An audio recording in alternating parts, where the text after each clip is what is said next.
Let's dive a little bit deeper into this Auburn versus Missouri game and hear what Hugh has to say. In the world full of podcasts, he's the undisputed heavyweight champion of hot takes, an Auburn sports homer, master of the boog, and message board legend. Get your buttons buttoned and your hats flattened because the Top Button Podcast is about to kick off. And you don't want to miss your courtside seat. Now, here's your host, Charlie Five. Yes, sir. We're back. It's another episode of the Top Button Podcast. I'm your host, Kyle Rush, a.k.a. Charlie Five. We're ready to get after it, get this week kicked off, put the weekend, dive a little bit deeper into the weekend, and then hopefully put it behind us and talk about Kentucky coming up at, obviously this next weekend. But we're going to look into the post-game press conference. I think Hugh says a lot of good things that we can have some discussion about and just kind of break it down from there. But before we get started, we got to give a shout out to mybookie.ag. Use coupon code next round for a double up deposit bonus. Give them $100 or even another $100 back to play with. You can do that up to $1,000. Absolutely free just by using the coupon code next round. So hit the sports book, hit any kind of sports line, betting line that you can imagine, and have some fun. So check them out, mybookie.ag. I want to go through the post-game press conference, may start doing this a little bit more, just really get into the mind of Hugh, kind of feel the emotion a little bit as well, and just see, pick out some stuff that we can highlight. It was a short press conference. It was a little over 6 minutes. We're going to go through a couple of the questions. This was sort of just his opening monologue about not making enough plays. Continue to battle. Our kids fought hard. We're not making enough plays or making enough right calls at times to win these close games right now, obviously. And it's disappointing for the Auburn family, disappointing for our administration, for our team, for our kids, our coaches. It's just, it's a difficult year where it seems nothing is going quite your way when you need it to. You know, the third quarter, we have a really good drive and down there, and I thought the fade ball was a really good ball, and we just, we got to make those plays and score. We got to make those field goals, or just to keep our momentum. But we seem to not make the right call as coaches or the right play from time to time in critical moments still, and that's kind of been the story of the whole year. And obviously it hurt to lose a turnover today too, but it's just disappointing. Yeah, disappointing is the word of the day, word of the year, maybe. But yeah, not making enough plays and then not making enough of the right calls. I think I like that he put it on both sides. Obviously they got to make some better calls in situations, and then when the calls are made, you got to make the plays. And obviously he talked about the third quarter drive to possibly go up 24-6 and really seize control of the game, and you make a good call, and you didn't make a play. But on the flip side,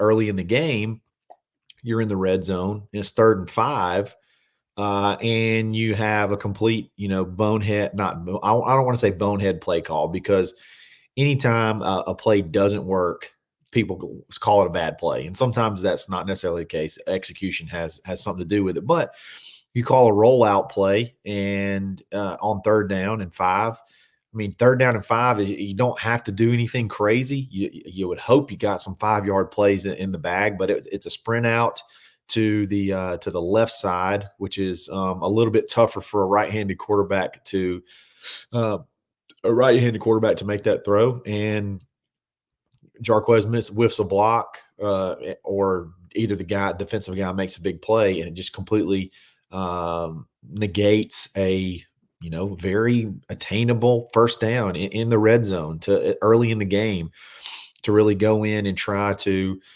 seize momentum early, and you couldn't do it. I don't know. That was a really good drive too, where there had been a lot of good plays, a lot of good execution, and then you get down there to the red zone. But again, that's sort of the story of the season. You make a good call, and then you can't make the play.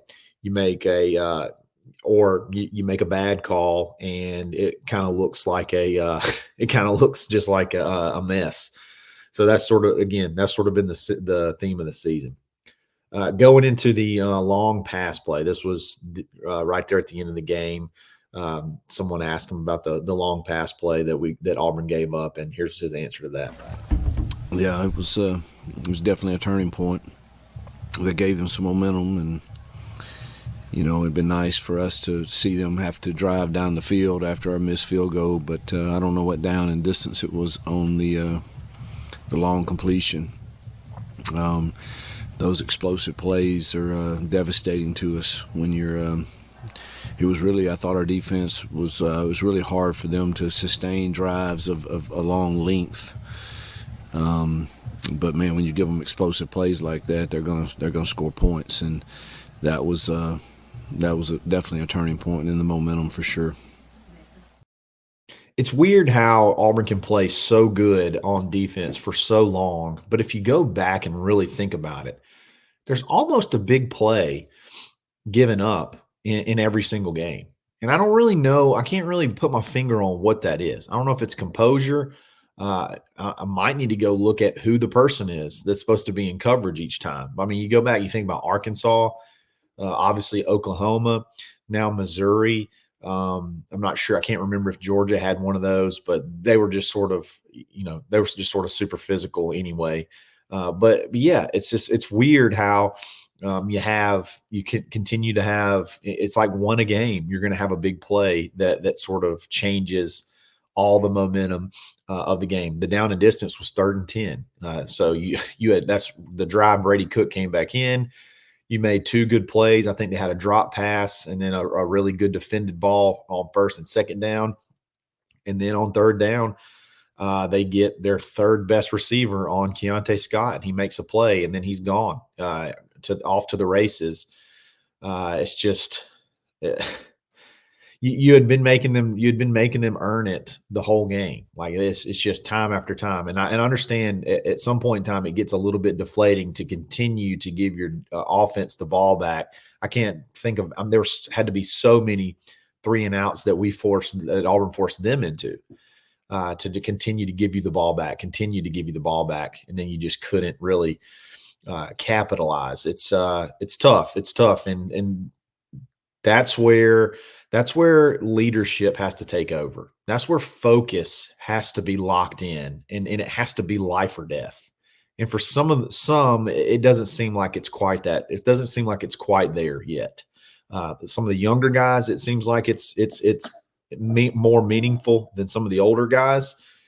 But yeah, it's just more of the makeup, more of the character of your team to be able to stand up and make a play when you got to make a play. I mean, it just sort of is what it is. It's Auburn's just not there yet. I don't know if they have enough of them or if they need to have more of a culture change. I don't really know the answer, but time after time, game after game, you keep looking, and there's a big play that's given up that really changes the momentum of the game.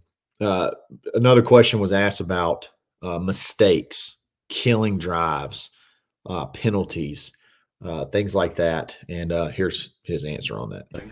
Yeah, I mean no, I can't. I mean we had one really good drive, and man, we go tempo play, we throw a screen out there, get 10 yards, get a holding call. It comes back, and then we didn't block well on the perimeter on that series either, and would have had some more explosive runs, I think. And actually, that's the one we fumbled at when we didn't block real well on the perimeter. No excuse not to hold on to the ball, but we could have blocked it better for sure. But that was a really good, mature, old, experienced defensive line, and we knew it'd be tough to hold up all the time against them if we couldn't stay balanced, and they got after us when they had to. But I thought we had a good plan for running the football and staying balanced, and probably should have took a few more shots on early downs. Looking back, that's you wish you would have, but there'll be 100 of those when you watch the film. Mistakes. and he mentioned, I got two of them, and I'm going to harp in on the one he just mentioned. And this was in consecutive drives. Okay. So this seems to be another Achilles heel of Auburn is offensive penalties. And this is one thing why I think you have to continue to throw the ball. This is why I think you have to lean on the explosiveness of this offense with this particular team, because if you go long sustained drives, if you go multi-play drives, eventually there's going to be some sort of mistake. I feel like it just sort of is how this team sort of is at this point in time. So if you go multiple plays, you're going to have a holding call. You're going to have a sack or something crucial that's going to really put the offense in a bind. So look at, this is the play, the drive that he was talking about with the fumble. On 1st and 10, you get a run for 14 yards. So great play there. You throw an incomplete pass on 1st and 10, the second go around. Then you throw, a pass to get back to 3rd and manageable. So it's 3rd and 4. You get a first down. Okay, so you got 2 first downs in a row. You're throwing the ball pretty good. And then you throw that screen he's talking about.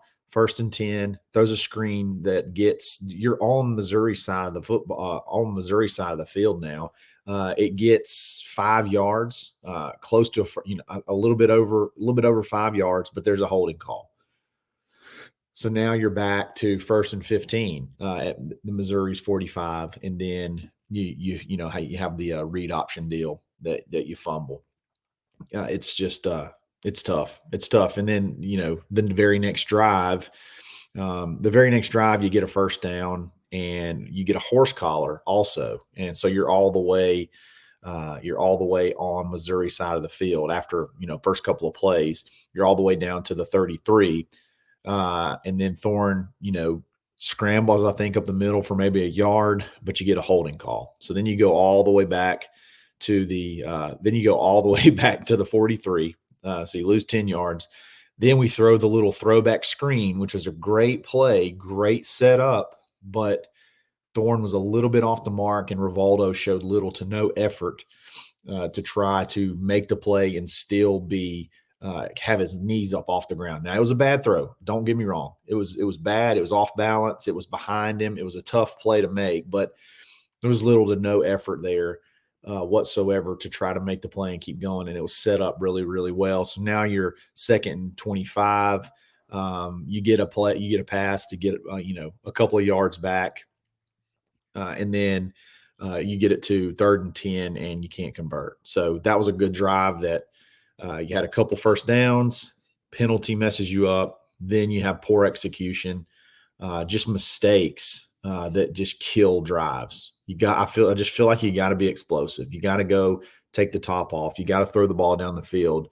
You got to run your offense, and it's just it's tough to see sometimes because you kind of feel it coming. You kind of feel that eventually the penalty, eventually the mistake's going to come, and it's going to kill the drive. You got to get it. I think you just got to go. You got to try to score. Every single play, you've got to be thinking about pushing it and going.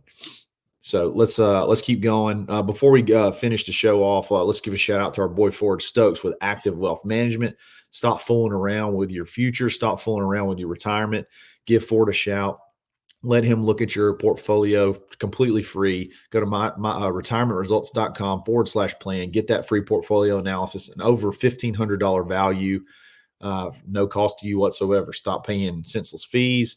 Let's take advantage of some products that can help us close that gap and continue to grow at the most efficient manner. There's no risk whatsoever. Check him out. Tell him where you go. Tell him we sent you. Make a friend at the same time. Ford Stokes with Active Wealth. All right, let's keep going. Got a couple more clips. This is about Cam Coleman and his touchdown, and should we have seen more of him, and et cetera, et cetera. Well, I mean, I don't know. When you call a pass play, you're not real sure where it's going to go or what coverage they're going to play. So it wasn't like we called a couple of others that I thought really he would have had a good chance to, but and obviously we were trying to run the football. And they pretty much took away the RPO game, which I felt like Corey would. And he did a good job with that. But, we were able to get some good rushes because of it. but they won their share of battles up front too. Again, Cam had the longest play of the day, I believe.